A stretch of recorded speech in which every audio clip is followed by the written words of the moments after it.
السلام عليكم ورحمة الله. لماذا يعتبر الغرب مخطئا بأن إيران دولة مسلحة نوويا أو تسعى جاهدة إلى ذلك؟ واليوم هل أذعن الغرب وأقر بحق الجمهورية الإسلامية في إيران بتخصيب اليورانيوم واختار الدبلوماسية والحوار ولو متأخرا لسنوات؟ كتاب الوهم الخطير من الداخل. معكم زينب صفار، تابعونا.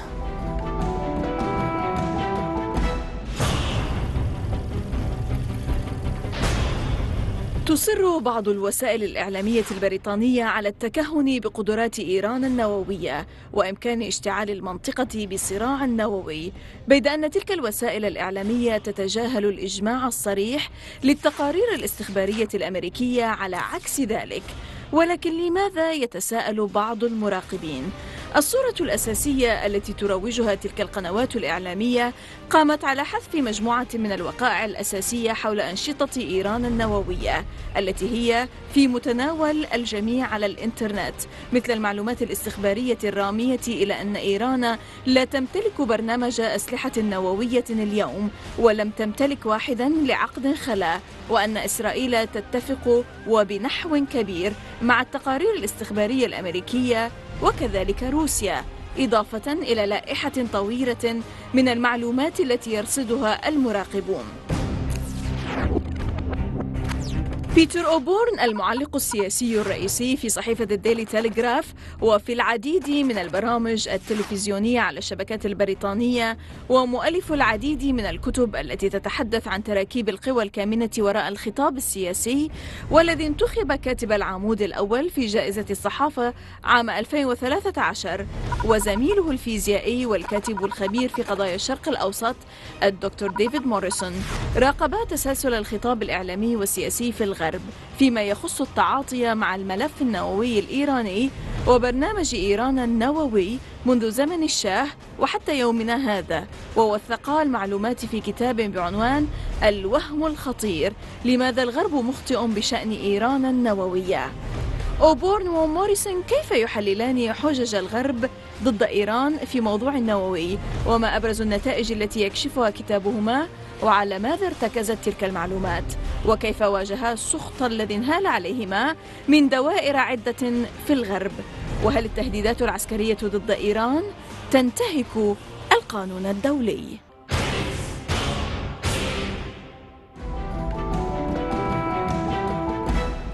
Mr. Peter Oborn, Chief Political Commentator for the London Daily Telegraph and co-author of A Dangerous Delusion, Why the West is Wrong About Nuclear Iran. Super thank you for joining us on The Inside, sir. I'm really thrilled to be here. We are happy to have you, sir. Now, in your book, together with David Morrison, you have analyzed the West case against Iran on the nuclear issue and found it very unconvincing. What was this conclusion based upon? What was your argument, actually? What we did was analyze the political case made against Iran and the case in the media against Iran, and we did it by reference to legal documents, the Non-Proliferation Treaty, which Iran was one of the founder signatories of. And what we found by doing this in a very rigorous way was that Iran is not really in breach, as the West has been claiming, of its obligations. And Iran is fully entitled to develop a peaceful nuclear program, and that the claims by the West, to use a collective noun, the US and the EU3, the US, EU3, about Iran have largely been false. And indeed the British, the American public, the European publics have been systematically sold a false narrative, what we call a dangerous delusion about Iran. More than that, we found that Iran had been demonized in Western public discourse. It had been represented as a country hell-bent on the destruction, waging war against the rest of the world, hell-bent on the destruction of Israel. That also, we concluded, was completely false. There simply is not the evidence of that. As we pointed out, Iran hasn't invaded another country for more than 200. It hasn't waged any war. It was always on the defensive. Yeah. Yes. But why was your approach described as in this book actually as passionate, yet rationally argued. Well, I do think the great merit of our book was it, unlike so much Western discourse, so much of the language of George W. Bush or David Cameron, the current British Prime Minister, I mean, we based what we said on facts, on rigorous analysis. And that's what, unfortunately, has been lacking for so long when discussions have been made about Iran. For instance, another example, frequently it is said that Iran will refuse to talk to the West, that Iran is untrustworthy. Now we are witnessing, yes, a kind of talk and dialogue between Iran and the P5+1. Yes, Iran is ready to talk. Iran is actually a very sophisticated political country. Iran has always been ready to talk. We demonstrated again how in the wake of 9/11, Iran was making offers to help the United States. At the time of 2003, it was ready to talk. 2005, I got the inside account of the negotiations in the Quai d'Orsay between the Western countries and Iran, and the deal was put on the table by Iran. Why didn't they be able to strike a deal with Iran back then in 2005, when I think President Rouhani, he was then the nuclear negotiator? Yes. The reason was, I think, a very fair deal was put on the table, a very generous deal was put on the table by negotiator Rouhani, now the president. Now the president. And indeed, the foreign minister Zarif was involved in all of that as well. And I had an inside eyewitness account of what happened in that room. And the Western negotiators, which included the man who now heads the British Overseas Intelligence Service, they said this is an incredible deal. They were amazed by it. And they asked for a pause in the meeting, and they had chats between each other, and they all agreed it was a great deal. But of course, then they went back, said, can we go back to our capitals? It went back to London, where Mr. Tony Blair, the then Prime Minister of Britain, to be killed. And so it never got beyond that point. And from that moment on... What was the reason for that? In my view, the reason for it was bad faith by the Western countries. It's very important that their real objective was not to do a deal with Iran. The real objective was possibly even regime change in Iran, and as they called it. And so there was an ulterior political motive. You have to remember, you did have George W. Bush, probably one of the worst presidents America has ever had, a sort of very dogmatic figure, and Tony Blair, one of the worst prime ministers that Britain has ever had, at the helm of these two countries. And things I do believe have improved enormously. Secretary Kerry is a much more sophisticated and intelligent man than George W. Bush. So do you think the change of administrations in the US affected the nuclear dossier issue in Iran? Absolutely. We have now got, I mean, Senator Kerry is a very, very experienced man. He's been at the heart of American foreign policy for many years. He fought in the Vietnam War, was a protester. He was a very intelligent, interesting figure. And he said when he ran the Senate Foreign Affairs Committee, he said that Iran is entitled to have a peaceful nuclear program. He was very explicit about that Iran has that right. And so Kerry, who's an enormous improvement on Hillary Clinton, useless Secretary of State, only interested in becoming President of the United States, therefore having to appeal to the domestic constituency. Kerry's much more impressive, and so we are now seeing this incredibly interesting and important change. And President Obama in his second term, I think that's very important that President Obama doesn't need to get re-elected anymore. He doesn't, and he is beginning to look a bit more like the president he originally, we all hoped he would be. So the circumstances have led, in your opinion, to such kind of rapprochement between the US and Iran on the nuclear issue. Yes, but now let me just ask here a question that many people in the West might ask you. What makes you so sure that Iran does not possess a nuclear weapon or does not attempt to have one in the future in order to perhaps, to counterbalance everything around it in the region. Yeah. Well, I can't say that Iran does not have a nuclear weapons program. I can't say that because I can't prove it. There may be one big, I don't believe it, but I don't think it does, and I think all the evidence suggests that it doesn't. But, it may be something totally secret going on which nobody else knows about. This is the question, this is the argument that maybe there is something secret. That is one of the arguments used. Actually, all kinds of false assertions have been made, and in particular, the intelligence reports from the United States from 2007 onwards have been very clear that in the balance of probability, Iran has no nuclear weapons program. The problem is that media outlets and politicians in the West have gone on repeating that it does. The BBC, the senior politicians, American news channels are absolutely desperate. So the publics in the West have been told that Iran has a nuclear weapons program, even though the intelligence people, the generals, the well-informed people have known that it doesn't. And it's baseless, yes. Yeah, and there's been a very dangerous political agenda here. Now, according to Norman Lamont, chairman of the British-Iranian Chamber of Commerce and the former chancellor of the Exchequer, in a review of your book, he said, quote, "This is a brave book that will be attacked." Now, how was your book received at various circles in the West?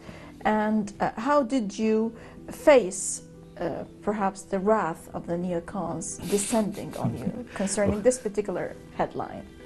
Well, we had two kinds of reaction. We had my co-author and I came under intense personal attack.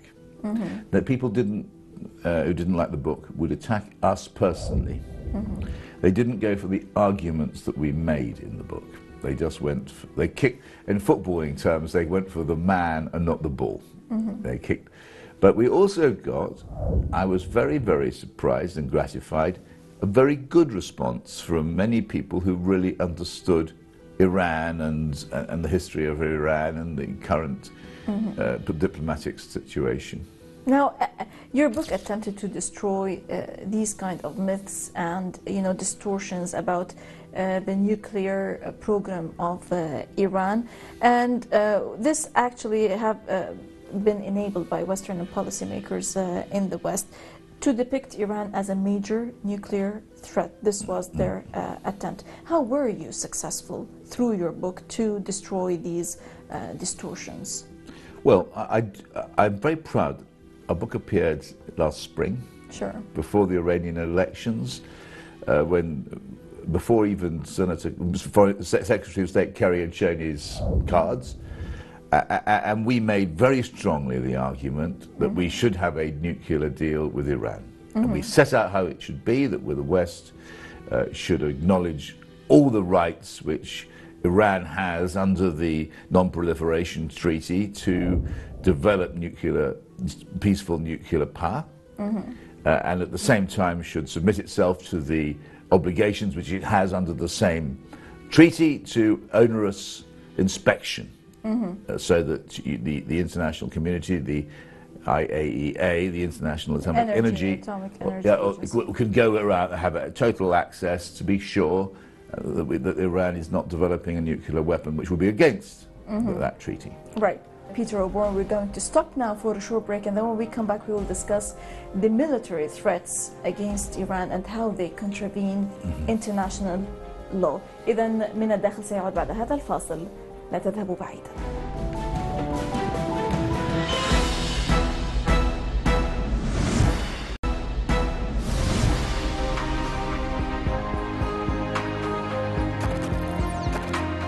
المعلق السياسي الرئيس في صحيفة الدايلي تلغراف البريطانية بيتر أوبورن كيف يفسر مخالفة التهديدات بشن عدوان على إيران للقانون الدولي، ولماذا ترفض الولايات المتحدة الأمريكية والاتحاد الأوروبي الاعتراف بحق إيران في تخصيب اليورانيوم على أرضها؟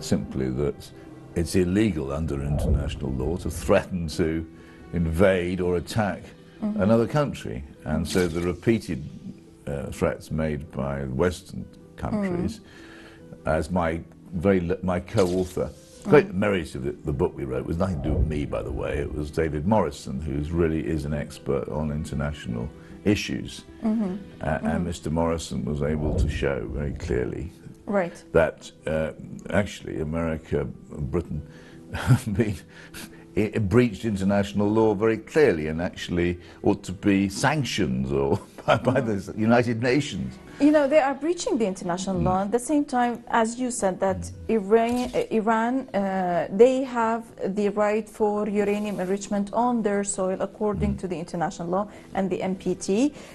Yet the US and the EU3 refuse to acknowledge that right. Yeah. Why? It's really impossible to say for certain. And there are beginning to be evidence that we are.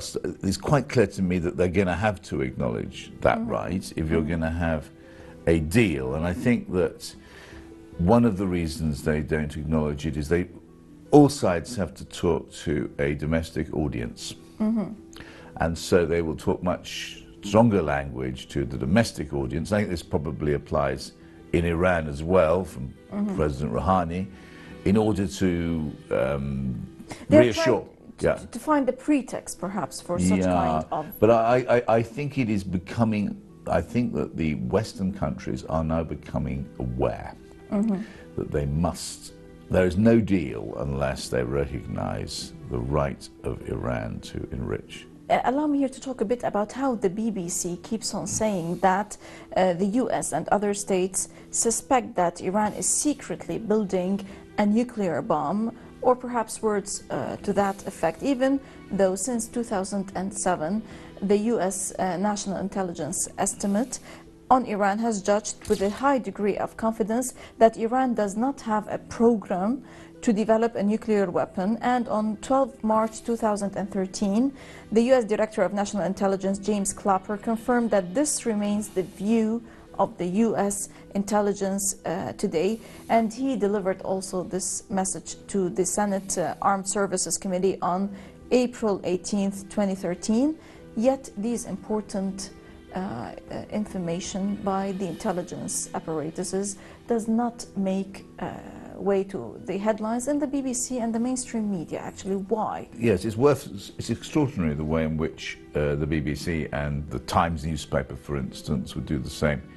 Great newspaper, but it would go on referring to a Iranian nuclear weapons program as if it existed, even though the senior intelligence organizations, relevant intelligence organizations, had clearly resolved that it didn't exist. And I think it just simply shows the power of myth, that established facts can be ignored.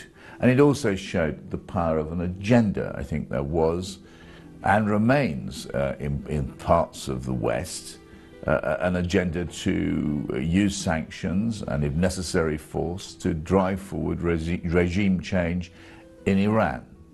There's no question that is... Now, if you've got any sense at all, you don't want that to happen. And I think that agenda has lost out.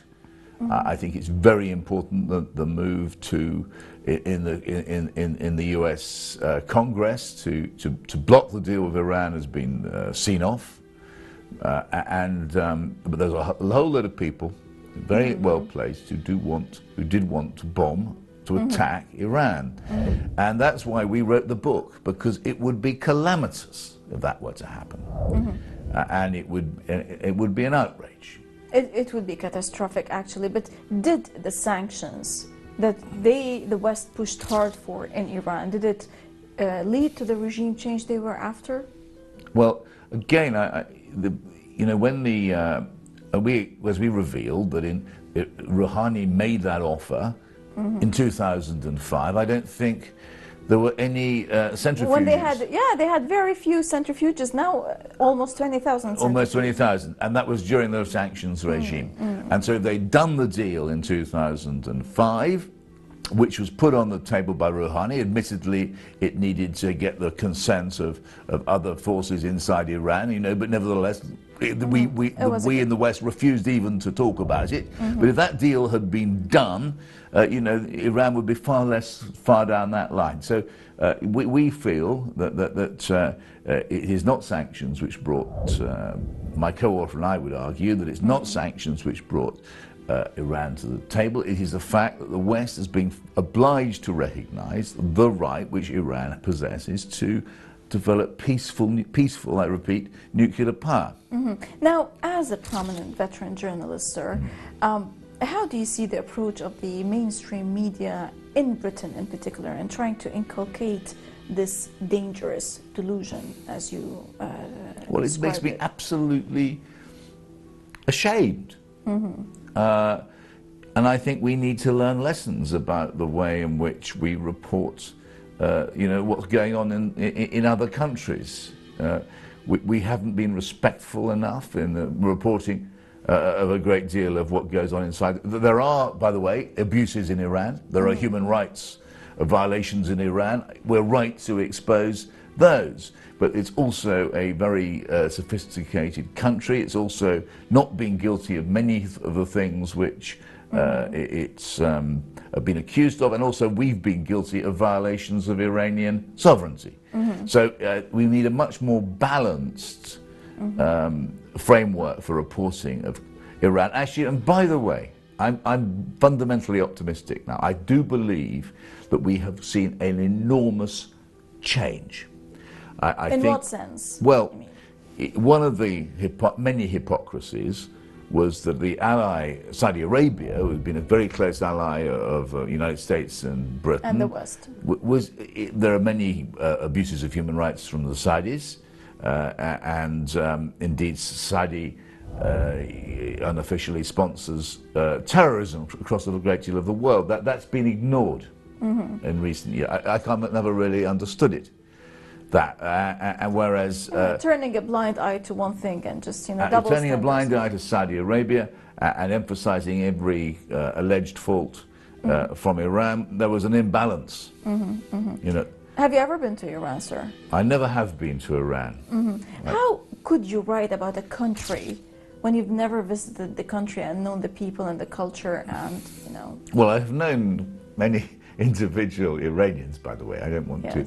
And funnily enough, I mean, as I expressed to you to begin with, it's based on international law, international documents, this book. It's not an attempt to describe what's going on inside Iran, although we do refer to the human rights abuses, we do refer to you know, a little bit to the politics of Iran, because we have to, but it's not an attempt to describe Iran. Right. How could the consequences of this dangerous delusion, as you described it, be catastrophic to the whole region? Well, one ultimate point is that I believe that one of the reasons why people were determined not to be fair to Iran, always to assume the worst, was to go on pushing sanctions further and further and further until they stimulated regime change in Iran. You're turning Iran into a pariah state. Now, I think that that's a disaster, and there's no reason to do it, and that leads eventually to some kind of military confrontation. And one of the lessons, one of the absolutely clear lessons of the last 15 years is that military confrontations are disastrous. They cause, I mean, and that peaceful engagement is a much better idea. Do you agree with others who are saying, commentators and policymakers, that Iran is undergoing a historic change? Oh, I can't say. I would say I can't make that observation. What I can say, I hope and I think that the attitudes of the rest of the West to Iran is changing. It's changing. That is historic. I think that the international isolation of Iran may now at last be ceasing, and I think that would be a phenomenally positive development. One last question, if I may. Is the 30-year U.S.-Iran vendetta over? We have got... Because we have seen now yes. the UK, the Union Jack flags, waving atop the UK embassy in Iran. Do you think that we're going to see something similar with the U.S.? Well, there's a long, long way to go. And the sanctions are still there. And the agreement has not been reached.